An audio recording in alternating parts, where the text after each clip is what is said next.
Good evening, everyone. It's David Schlotthauer here with another detailed update on your weather forecast for Friday afternoon, February the 17th, 2023.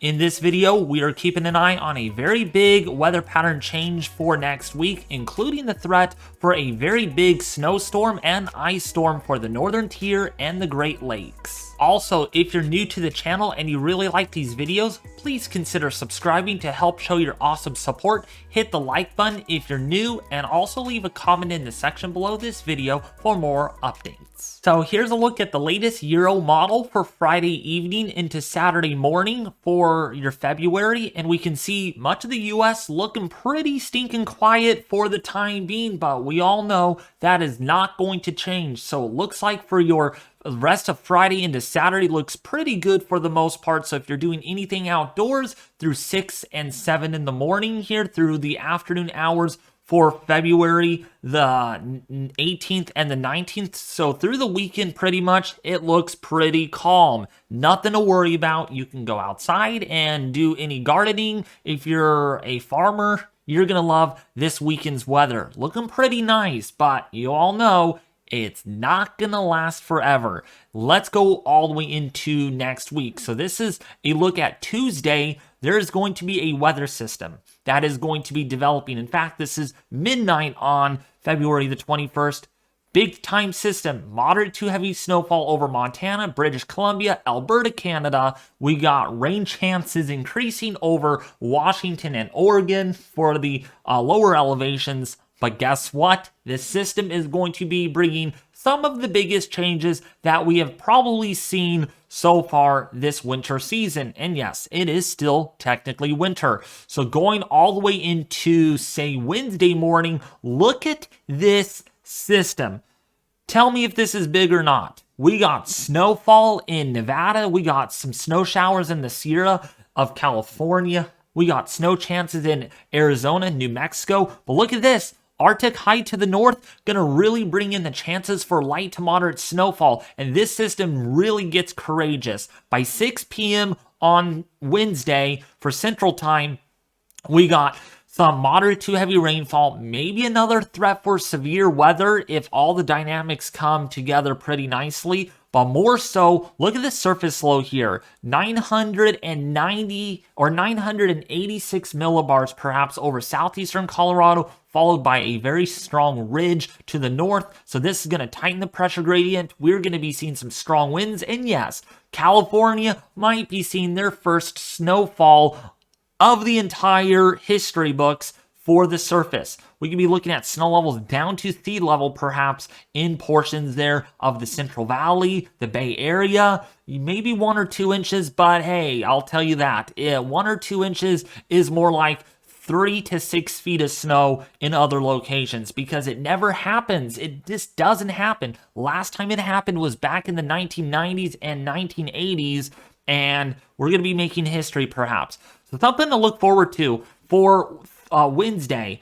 And this continues. Look at this system. By Wednesday night into early Thursday morning, we got an ice storm. We got heavy rain to the south, heavy snowfall to the north. This will be Snowmageddon. This will be a big storm system if it happens. Now, I know I'm hyping this up a little bit. That's because we're nearly 5 to 5.5 days out from this of occurring. So it's been consistent enough to where we're going to start getting a little concerned, where we're gotta keep an eye on things, because yeah, if this happens, this is going to be a very big system. We're talking blizzard conditions, ice storm warnings, possibly damaging winds, severe weather for the Great Lakes, for the northern tier of the US, and this continues to move very quickly. So by Thursday afternoon, it is already in the northeast, where there could be some ice and snow in portions of New York, New Hampshire, Vermont, Maine, Connecticut, Rhode Island, Massachusetts. Could be very dicey there, with snow chances still over California and rain chances. So that moves out of the area by the time we go into Friday morning. By Friday night into Saturday, we get a break finally as this Arctic high finally builds on in, but that will be a short-lived system before another system tries to build on in, or tries to develop, we should say, over the Great Lakes. But that's for another time, since, again, that is really far out in time. We could only take a look at one storm at a time, and right now, for the middle of next week, could be freaking courageous because of the storm system that looks to set up. Snowfall totals, according to the European model, look pretty substantial here. This is really concerning.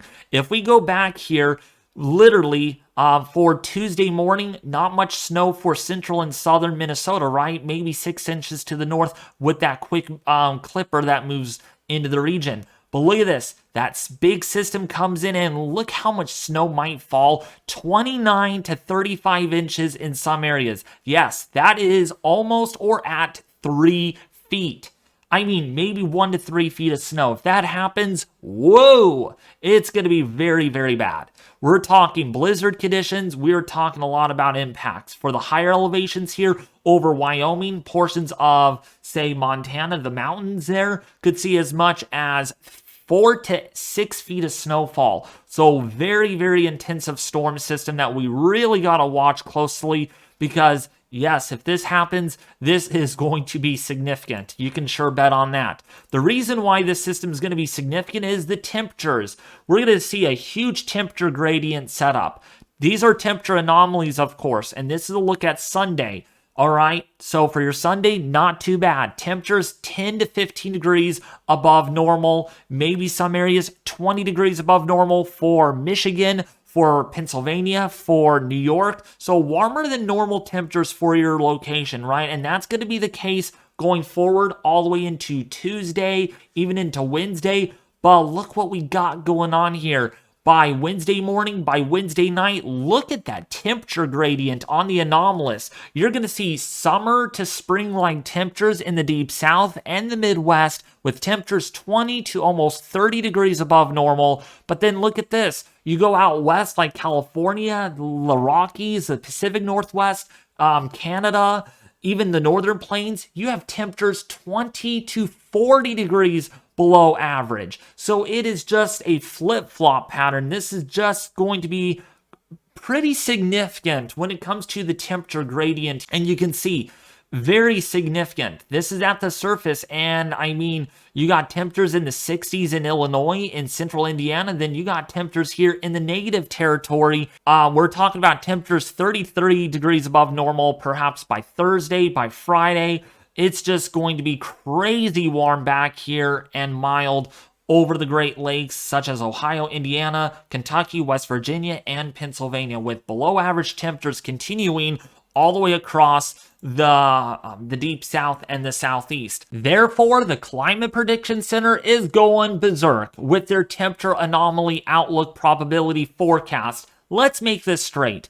Temperatures are likely to be 90 to 100% likely below average in California. I mean, that is literally expected. I mean, there is no chances of normal or above normal temperatures for the second half of next week.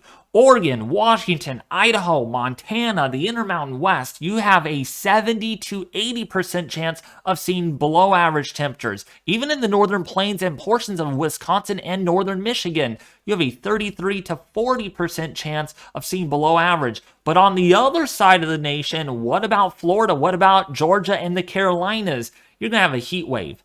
80 to 90% chances for you to see above average temperatures. So, I mean, we have two extremes going on.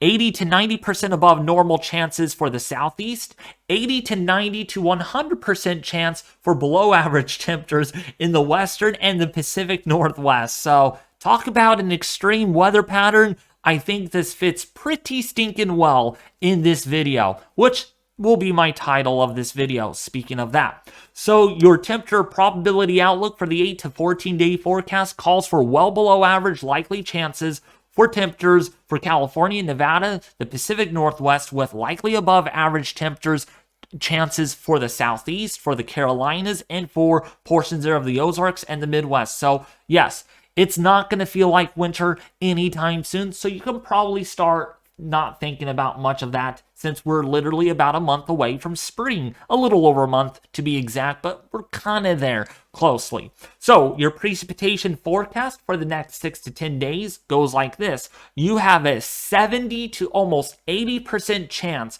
for above average rainfall or snowfall for Southern California. For Central and Northern California, you're leaning above average for the Great Lakes, for the upper Midwest, and also for the Pacific Northwest, with leaning below chances there for Florida and for the Deep South. This goes for the 8 to 14 day forecast, with leaning above to likely above for California, leaning above average chances for rainfall for Michigan, for the Great Lakes, and leaning below average for the Deep South and for Florida.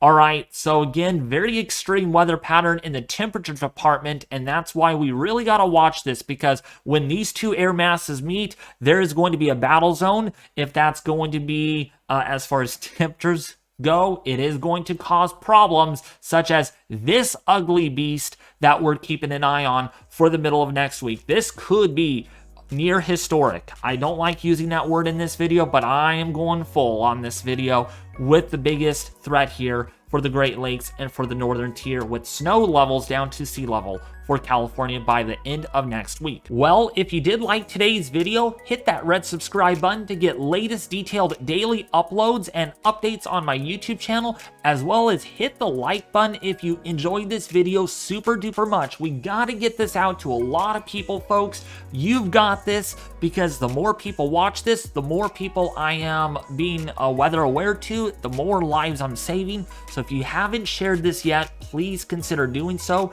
subscribing, and hitting that like button, as it really helps out the YouTube algorithm very much so at getting this video out to a bigger audience, and the bigger audience means I'm saving more lives and I'm making sure you all are prepared. Well, anyways, thank you all for watching. I'll be back with you more tomorrow with another detailed video.